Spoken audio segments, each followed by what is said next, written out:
Okay, look at this. Look, I'm already recording because I can't miss a moment with you two. The Scissor Sisters, Can I join? of Yes. course. Yes. Okay. As you can tell, I'm cheesing, okay? I am such a massive fan of you both. This season has been incredible, and so to say that you've dominated competitions on and dominated the lip syncs in a season like this, plus, let's be honest, you two are giving us reality TV gold. Thanks. Made for it. Kudos, kudos, kudos. It's so nice to meet you both. Let me start. I just want to know how you guys are feeling going into the final four. Van, let me start with you just because you're right beside me. And then Ebony, I need to know it all. How are you guys feeling? I feel so good. I feel elated. I feel like my run on the show was exactly what I wanted it to be and more beyond my wildest expectations. And exactly like you said, dominated the competition, dominated the TV, had a great time doing it. No regrets, best time of my life. I love to hear that. Ebony, are we feeling the same no regrets vibe? Yeah, no regrets. I am so proud of myself. I think that I really went on there and I did the damn thing and I just showed I just ate it up. Like I knew I was gonna come on and eat and then being there and just doing it like that, especially with my scissor sis van and the way we just did it like that. Oh, I mean, I'm just so proud of myself. I don't think anyone else is gonna do it like us. I hope not. No, and there's like how many people in the world know what that feels like, okay? Right? Because A, No. reality TV is hard. Not only that, but you guys are doing drag, which is, in my opinion, and the right opinion, just the highest art form there could be. It's everything all at once. It's cultural reference, it's design, it's look, it's makeup, it's attitude and energy. And so, I'm trying to conceptualize reality TV performance as not less than, but more than, Hmm. because you're also bringing this natural human element. And like for me, when I went on reality television, before I went on Big Brother, I had this thing of like, if I'm gonna do it, I'm gonna rip that band-aid and I am gonna be completely me. And both of you give me that vibe. Like where you really actually opened up and let us see a part of yourselves. Ebony, was that by design? Did you have that band-aid moment like mentally too where you were like, I'm just gonna go for it? Or also, can you hardly help yourself? I feel like you two are just people kind of like myself who it's like you're gonna get what you're gonna get. Yes. I feel also for me, coming onto the show, I was at this conjuncture in my life where I was kind of a lot of people were coming into my life and out. So I was kind of given the grace to just be. So going on the show, and then I'm just like, you know what? I'm gonna go be myself and I'm gonna go dominate and I'm gonna go have fun. And I mean, look where that got me. Top four. Like, There's something kind of radical about reality TV in that way, in my opinion. Like, I've never actually felt kind of so productive because I'm like being myself. It's the funnest I've ever had, and I'm taking these creative leaps. Van, mhm. you are taking all these creative leaps, and you have this POV artistically that's like so you. So, was that something again that like was it intentional? Did it align? Did you feel the same way of like the space was there for you to just go and be yourself? Oh my God, yeah. I feel like especially there's so many iterations of Drag Race nowadays, and I feel like so many people go in and they are trying to be a character, they're trying to be somebody else, and or they're trying to get like this like, ideal run, and there is no ideal in anything. I think like in reality TV, you're just like being exposed to a bunch of people, and some people will like you and some people won't. In every case. So my thing was there is a team of people behind the cameras who are amazing at what they do, story producers and editors, and my job is not that. My job is to be a contestant. My job is to put my entire all out there, my heart, my soul, my art, all of it, and let them edit the show. So it's like I think you see a lot of range in me as a character on the show. I have vulnerable moments, I have intense moments, I have moments that I'm like, you know what? Maybe I wasn't completely right there. But in every single moment, I was completely me. And so I can step back and be like, I have no regrets because that's exactly who I am. And if you see me in person, I probably won't scream at you like Saltina, but I am like that. I'm a little bit of a hothead. I'm kind of intense, but I also have a big heart and a lot of love and all those kind of things.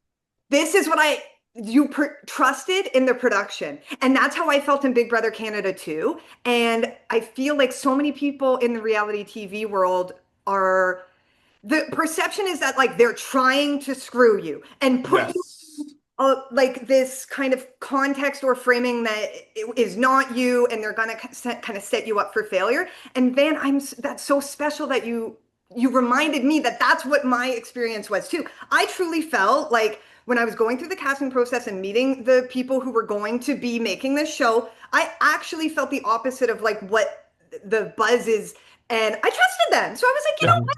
I feel cool doing this. And Ebony, this is a great question now for you because you were talking about really heavy things like identity in this the past episode is so beautiful, but also like personal stuff with your family. And I wonder, was that part of that as well? You felt in the beginning processes like trusted in order to open up about these things, and how does that feel on the other side?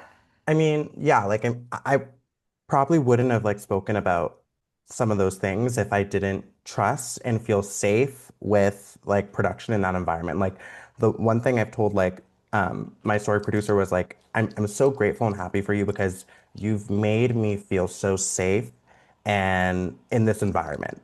And feeling safe and feeling good just allows you to like open up and blossom.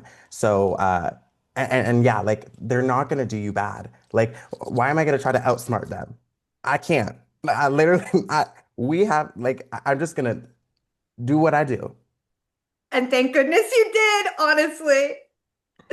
And so now I want to talk to you guys too about a little bit of your artistic inspirations because you do each have like such strong points of view in terms of artistic references and where those are coming from. Van, do you remember like your earliest art that like got to you and kind of stays with you to this day? Yeah, I mean, I went to school for fashion, so I did like a lot of art history and like other art stuff in school.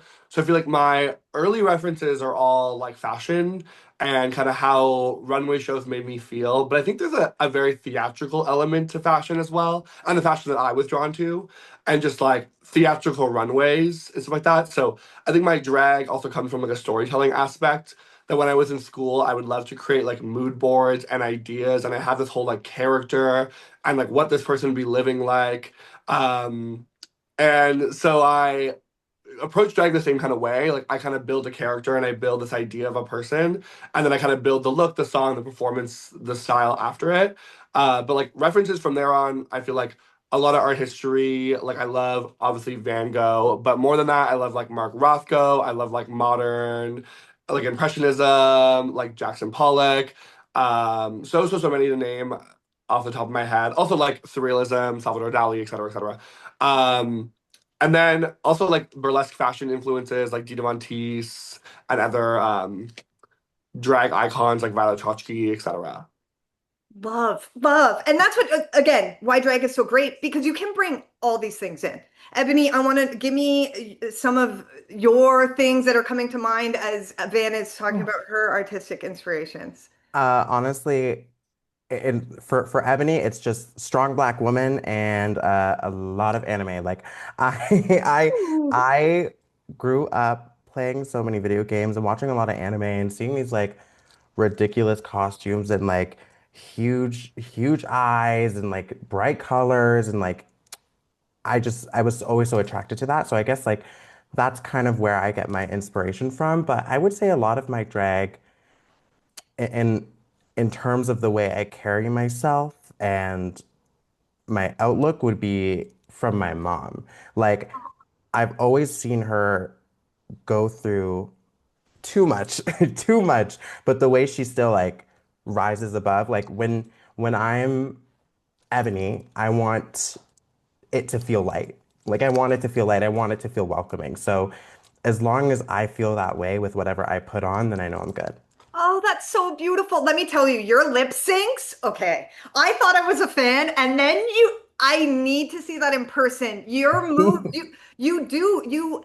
you like there's this ephemerality to your Mhm. movement and stuff, and it really made me kind of like pay attention to movement as a tool and an art form like that. So I can't thank you both enough. I only have this short amount of time. I could talk to you both for days and days, but I need to know where we can follow you, and where we can like where you're going to go next, what your artistic inspiration is telling you now. And that could be rest, because you both deserve it after this run.